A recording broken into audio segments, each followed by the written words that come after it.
looking at the budget, this is our last round. Tomorrow is actually the last day of the executive budget. We started in early March. And what we do is we get the agencies at first, public, then the mayor releases his executive budget, what he thinks it should look like. And then we go through the second round again.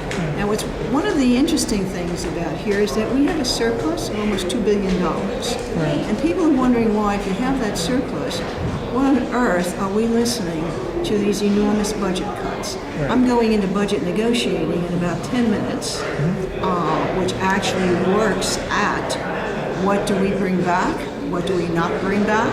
Right. If we restore the cuts, how do we get the revenue to do that? And I know that people are saying you got $2 billion. The fact is, we had a budget modification yesterday, and we put over $1 billion. Prepayments is what good, sound fiscal responsibility is, into the debt service, which is huge, and also into the pensions.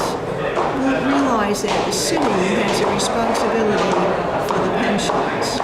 People are guaranteed that they will receive a certain amount by the formula, by what they put in. It's our responsibility to see that that money is there to meet that commitment.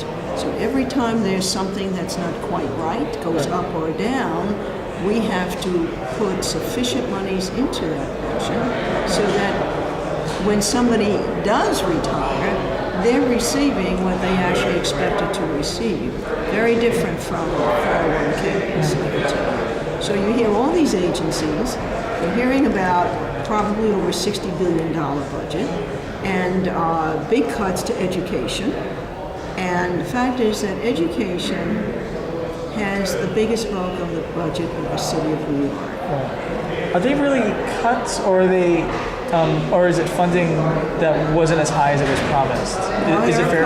There are cuts, and agencies do their cuts in very different ways. When they're asked to have the 3% cut and it went to 5% across, they do a lot of that through attrition. They don't replace staff.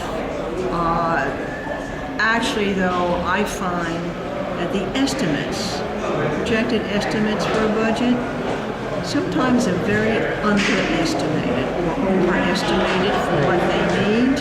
And then what happens, we end up having to look at where these revenues came from and deal with sometimes with projections that are overestimated in terms of what's needed.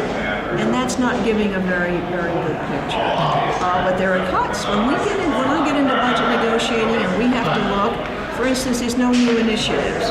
We made that decision not to do that. So now we're looking at enhancements and restorations. And we look at some things. Daycare is a good example. How many slots do you have to cut? When there are two incomes in a family and daycare is essential, to me, we have to speak with just out of one side of the mouth and not both sides, to put it bluntly.